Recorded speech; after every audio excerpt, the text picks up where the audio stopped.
नमस्कार. मी भाऊ तोरसेकर. तुम्ही बघत आहात प्रतिपक्ष. मित्रांनो, राजकारणी लोक बोलतात तेव्हा एकाच वेळेला ते आपल्या शत्रूंना आणि मित्रांना पण इशारे देत असतात, सल्ले देत असतात, काही संकेत देत असतात, सुचवत असतात. प्रत्येकाने आपापल्या परीने त्यातून आपल्या सोयीचा अर्थ करणं चालू असतं. पण त्यापेक्षाही सोयीच्या अर्थापेक्षा त्यातून आपल्याला काही धोक्याचा इशारा दिलाय का, ताकीद दिली आहे का, धमकी दिली आहे का, हे पण बघायला पाहिजे. आणि ते नाही बघितलं तर मग गडबड होत असते. काल परवा जेव्हा महाविकास आघाडीच्या तीनही पक्षांच्या प्रमुख पदाधिकाऱ्यांची एक संयुक्त सभा मुंबईच्या एका बंदिस्त हॉलमध्ये घेण्यात आली, त्यावेळेला उद्धव ठाकरे यांनी केलेलं जे भाषण आहे ते मला वाटतं अशाच प्रकारे अनेक संकेत आणि इशारे देणारे आहेत. ज्यांना ते समजून घ्यायचं त्यांनी समजून घ्यावं, आणि नसेल समजून घ्यायचं तर त्याचे परिणाम भोगायला तयार असलं पाहिजे. उद्धव ठाकरे असं सांगणार नाहीत की मी जो इशारा दिला होता तो तुम्ही वेळीच समजून घेतलात नाही, ही तुमची चूक आहे, आता भोगा फळ. असं उद्धव ठाकरे आज पण म्हणणार नाहीत, उद्या पण म्हणणार नाहीत. प्रत्येक जण राजकारणात मित्र असतो तेव्हाच तो शत्रू सुद्धा असतो. आणि तो जितका उदात्त बोलायला लागेल तितका मग तो अधिक घातक असू शकतो. तुम्हाला आठवतं मित्रांनो, 10 वर्षापूर्वी जेव्हा 2014च्या विधानसभा निवडणुकीचे निकाल लागत होते, राष्ट्रवादी काँग्रेस, शिवसेना, भाजप हे चारही पक्ष स्वतंत्रपणे लढले होते आणि जवळजवळ सगळीकडे चौरंगी लढती झाल्या होत्या. आणि त्यामध्ये भारतीय जनता पक्ष हा मोठा ठरताना दिसत होता. मोजणी चालू होती, निकाल लागत होते, पण निकाल पूर्ण झाले नव्हते. अशा वेळेला अचानक दुपारी 3च्या सुमाराला शरद पवारांचे अत्यंत तात्कालीन विश्वासू, शरद पवारांचे विश्वासू लोक हे वेळोवेळी बदलत असतात. त्यामुळे त्यावेळेला 2014 मध्ये शरद पवारांचे अत्यंत विश्वासू मानले जाणारे आणि आज अजितदादांचे विश्वासू असे प्रफुल्ल पटेल हे माध्यमांसमोर आले होते आणि त्यांनी परस्पर भाजपला सरकार बनवण्यासाठी पाठिंबा जाहीर केला होता. आणि त्याविषयीचा खुलासा शरद पवारांनी कसा दिला होता, आज किंवा त्याच्या आधी सुद्धा भाजपला पराभूत करण्याचा चंग आपण मानलाय, असं नाटक अखंड रंगवणारे शरद पवार यांनी 2014 मध्ये भाजपच्या अल्पमत सरकारला पाठिंबा निकाल लागण्यापूर्वी घोषित करताना एक मोठं औदार्य दाखवलं होतं की महाराष्ट्राला मध्यावधी निवडणुका परवडणार नाहीत आणि विधानसभा त्रिशंकू होत असेल तर सरकार स्थापन झालं पाहिजे, म्हणून आपण बाहेरून बिनशर्त भाजपला पाठिंबा देतोय. म्हणजे भाजपचा मुख्यमंत्री कोण असावा, तो ब्राह्मण असावा की मराठा असावा, असं कुठलंही काहीही अट न घालता उद्धव ठाकरेंच्या भाषेत शरद पवार राजकारणामध्ये अंगातला शर्ट काढून बिनशर्त पाठिंबा देऊन भाजपला मोकळे झाले होते. पण 5 वर्षानंतर 2019च्या विधानसभा निवडणुकांचे निकाल लागले आणि परत एकदा महायुतीला बहुमत मिळालं, तरी 4 पक्षात जागा विभागल्या गेल्यामुळे तशी विधानसभा त्रिशंकूच झाली होती. तेव्हा सरकार का बनत नाही, आणि यावेळेला नाही पण गेल्या वेळेला तुम्ही पाठिंबा का दिला होता भाजपला, असं विचारल्यानंतर शरद पवार म्हणाले ती माझी खेळी होती. 5 वर्षापूर्वीचा औदार्य आणि महाराष्ट्र हिताचा काय जो आणलेला आव असतो ते शुद्ध नाटक असतं. तेव्हा त्यातले संकेत समजून घ्यायला लागतात की शिवसेनेची बार्गेनिंग कपॅसिटी संपावी आणि भाजपने अल्पमताचं सरकार बनवावं, पण भाजपशी बार्गेन करू नये, शिवसेनेशी बार्गेन करू नये, यासाठी केलेली खेळी होती. त्याला इशारा म्हणतात. तो उद्धव ठाकरेंनी ओळखला असता तर आज उद्धव ठाकरेंची एवढी अधोगती झाली नसती. उद्धव ठाकरेंनी 2014 मधल्या पाठिंब्याचा हेतू समजून घेण्याचा प्रयत्न केला नाही की 2019ला शरद पवार आपल्याला मुख्यमंत्री पद का देत आहेत हे पण त्यांनी समजून घेतलं नाही. असो, मुद्दा तो नाही. उद्धव ठाकरे अर्थातच राजकारणी आहेत आणि ते काय एकदम बुद्धू आहेत असं बिलकुल नाही. सोयीचं असेल तिथे मृदू भाषा आणि सोयीचं नसेल तिथे थेट शिवीगाळ, अशी दोन टोकं उद्धव ठाकरेंच्या भाषणात असतात. आणि त्याचाच प्रत्यय त्या दिवशी सर्व पक्षीय महाविकास आघाडीच्या त्रिपक्षीय पदाधिकाऱ्यांच्या बैठकीत आला. आपण पार 3 दिवस दिल्लीला राहून आलो, सगळ्यांच्या पायऱ्या झिजवल्या, तरीही आपलं मुख्यमंत्री पदाचा चेहरा म्हणून नाव घोषित करत नाही. हे दुखणं उद्धव ठाकरेंचं आहे आणि ते अजिबात लपून राहिलेलं नाही. म्हणून तिथे सुद्धा उद्धव ठाकरे यांनी सर्व पक्षीय पदाधिकाऱ्यांच्या बैठकीत एक गोष्ट साफ केली की कुठच्याही पक्षाचा असो, पण चेहरा ठरवा. तुम्ही जो ठरवाल त्या चेहऱ्याला माझा पाठिंबा असेल. आणि हे सगळं सांगताना उद्धव ठाकरेंनी जे विवेचन केलंय ते फार महत्वाचं आहे. ते नाना पटोले, काँग्रेसचे विविध नेते आणि शरद पवार यांच्यासाठी त्यामध्ये एक गंभीर इशारा लपलेला आहे.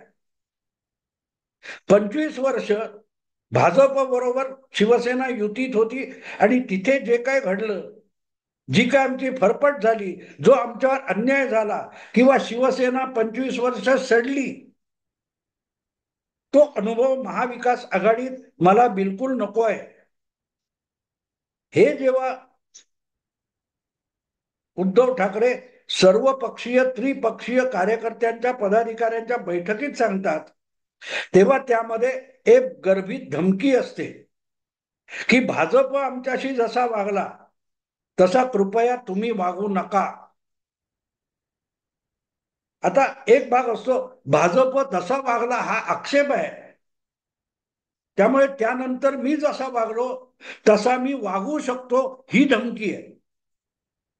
25 वर्ष भाजप बरोबर राहून जो वाईट अनुभव आला त्याची नुसती चाहूल लागली, तरीही भाजपशी वागलो तसा मी काँग्रेस आणि राष्ट्रवादी शरद पवार गट यांच्याशी वागू शकतो, असंच उद्धव ठाकरे यांना म्हणायचं आहे. पण जे भाजप एकनाथ शिंदे बद्दल बोलताना कठोरता असते ती इथे मृदू होते.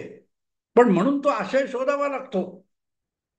मी जर निकालानंतर ताबडतोब मतदारांच्या इच्छा पायदळी तुडवून भाजपला विरोधी पक्षात बसवू शकतो, तर तसाच अनुभव महाविकास आघाडीत आला तर तुम्हाला सुद्धा रस्त्यावर आणायला मला वेळ लागणार नाही, भले महाविकास आघाडीला बहुमत मिळो ना मिळो.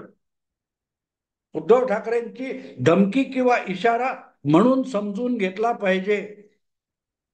उद्धव ठाकरे सरळ सरळ शरद पवार आणि नाना पटोले यांना धमकावत आहेत.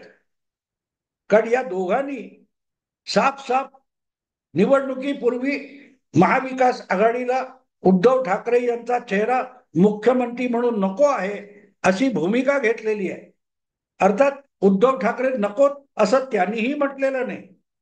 पटोले असोत किंवा शरद पवार असोत, त्यांनी असं कुठेही म्हटलेलं नाही की उद्धव ठाकरे हा चेहरा मुख्यमंत्री म्हणून महाविकास आघाडीला नकोय, काँग्रेस पक्षाला नकोय, राष्ट्रवादी शरद पवार गटाला नकोय, असं त्या दोनही नेत्यांनी कुठेही स्पष्ट म्हटलेलं नाही.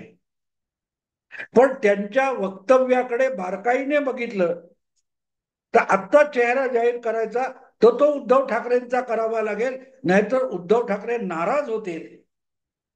आणि तो चेहरा जाहीर केला तर त्या पक्षातले कार्यकर्ते पाठीराखे नाराज होतील.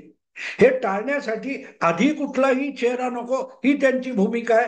पण त्यामागे एक साहसूत भूमिका सुद्धा आहे की उद्धव ठाकरे कुठल्याही परिस्थितीत नकोत. काँग्रेस तर उघडपणे मुख्यमंत्री पदावर दावा सुद्धा करू लागलेली आहे. आणि त्यामुळे निवडणुकीच्या आधी मुख्यमंत्री पदाचा चेहरा किंवा नाव नको असं म्हणण्यामागचा हेतू किंवा इशारा हा समजून घ्यावा लागतो.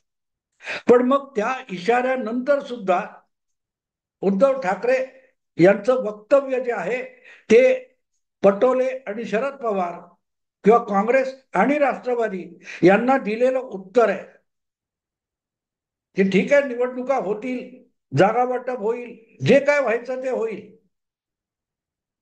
पण ज्या प्रकारे तुमचा हिस्सा भाजपने नाकारला असा उद्धव ठाकरेंचा दावा आहे, तेव्हा हिस्सा नाकारण्याची जी परतफेड आम्ही केलेली आहे तशीच परतफेड काँग्रेस, राष्ट्रवादी आणि महाविकास आघाडीशी आम्ही करू शकतो, हा इशारा उद्धव ठाकरे यांनी दिलेला आहे.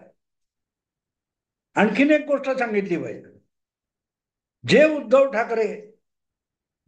ठाकरे निवडणुकीचे निकाल लागल्यानंतर, संपल्यानंतर 1 मिनिट जाऊ न देता भाजपशी फटकून वागतात, तोडून टाकतात, युती तोडून टाकतात, मतदारांनी नाकारलेल्या काँग्रेस आणि राष्ट्रवादी बरोबर जाऊ शकतात, ते उद्धव ठाकरे आणखीन एक इशारा देत आहेत.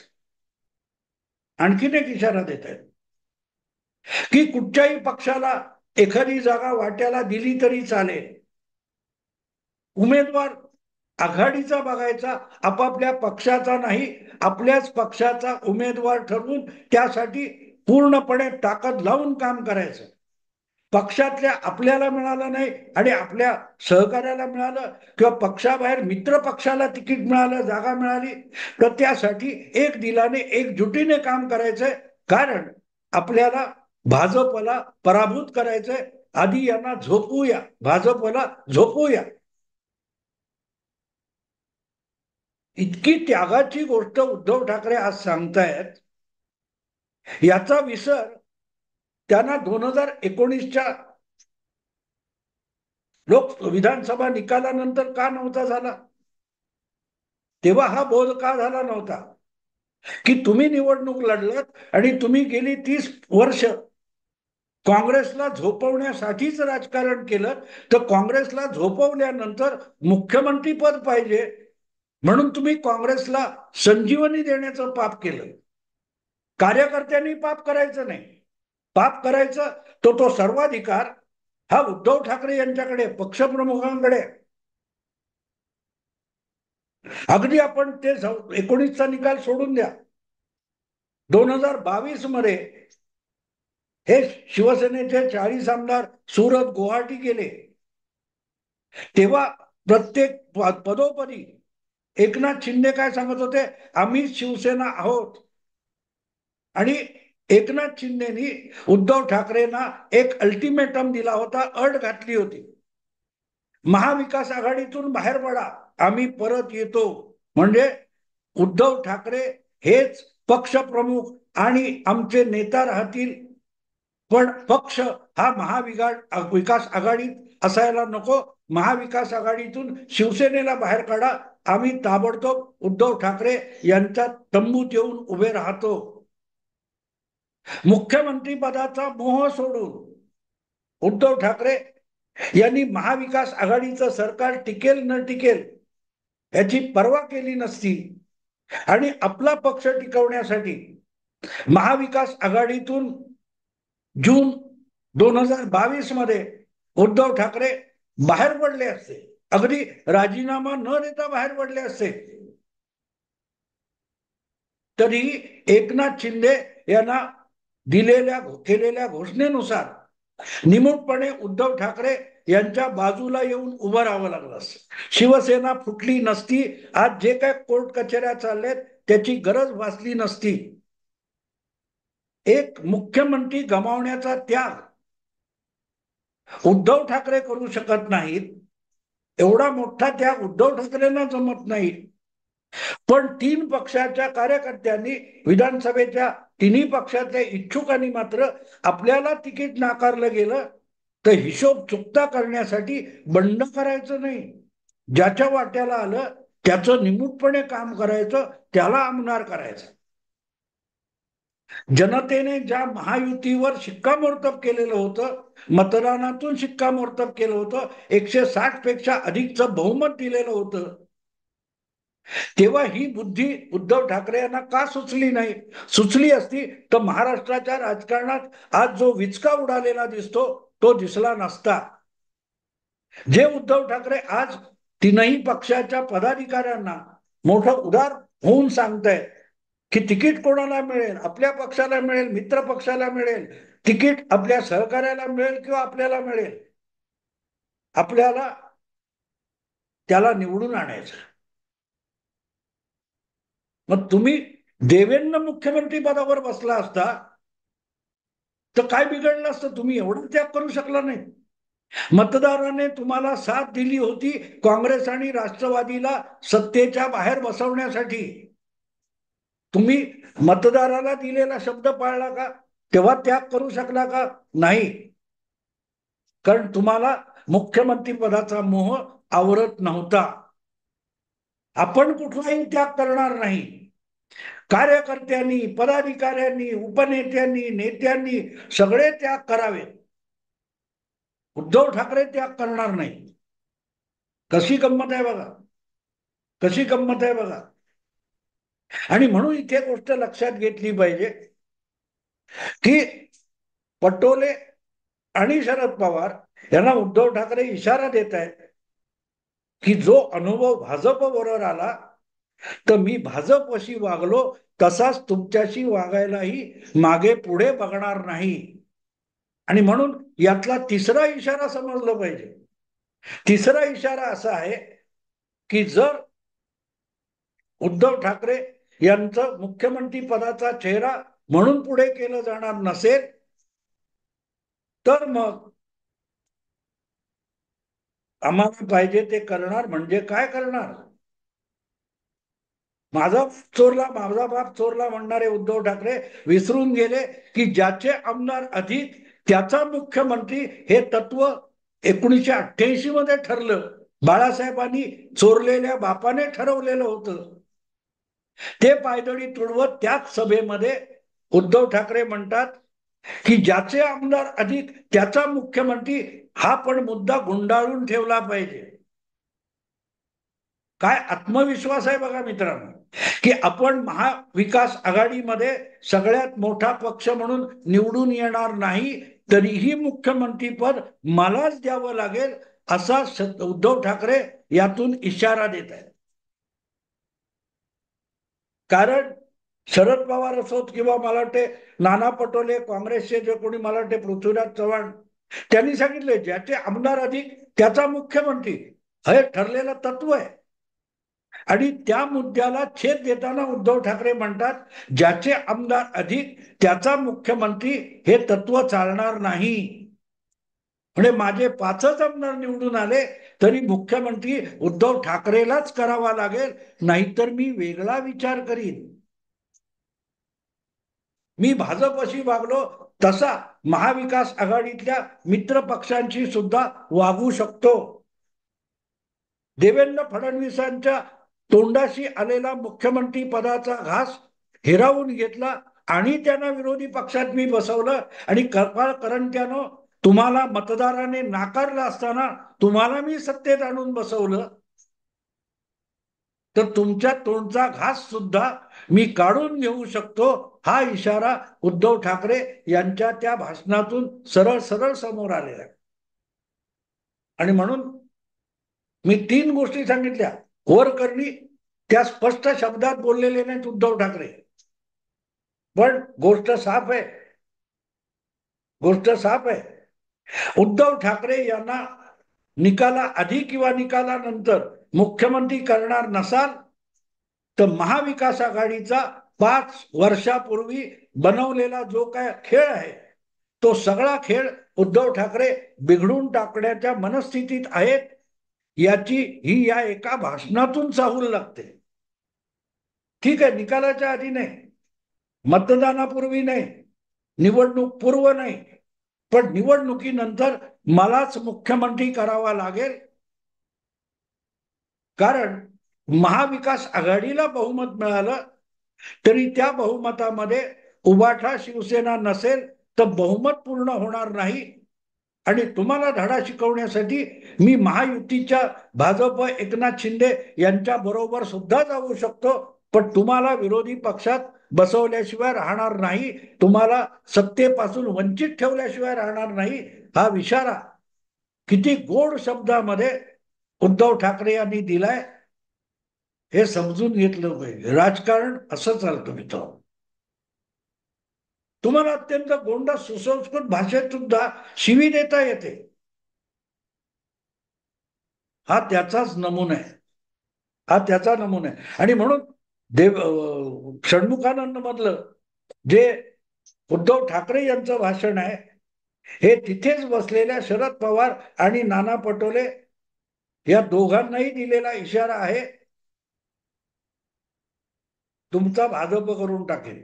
असो मित्रांनो, आता इथेच थांबतो. आवडलं लाईक करा, शेअर करा, सबस्क्राईब करा. नमस्कार.